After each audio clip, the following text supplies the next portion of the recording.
Hi, I have wanted to admit this in a place that is safe for me to do so. I have held this guilt in my heart for a long time. I am not seeking pity, I only want to air out my dirty laundry no one else's. So in like 2020 to 2022 I was sleeping with my coworker who was married at the time. I knew he was married. It was a whole thing. He ended up moving back to where his wife was. He moved here temporarily for this job, and she knew about it for a long time, as did many of our coworkers. I was not a good person back then. I was immature. I breached boundaries repeatedly, knowingly, and intentionally. I said some horrible things about him, his then wife, and I regret it.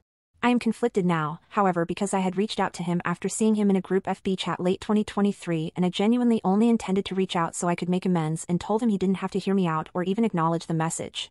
But not only did he respond, but he responded warmly, and he also acknowledged his part.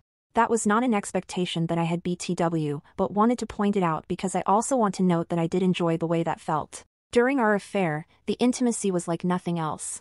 I hate to admit this, but it was the best sex of my entire life.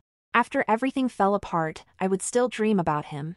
He'd show up and we would either start having sex or we would just be doing normal things like living together, watching TV on the couch, or on an adventure. It's like no time has passed, except that he did eventually end up getting divorced from her and he is currently single. He has also indicated that he has feelings for me, and I have done the same.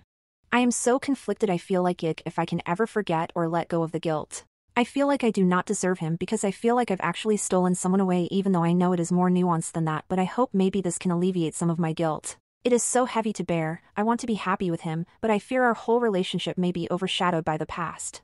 I dislike my choices back then, but my heart wants what it wants and I feel so twisted up about it.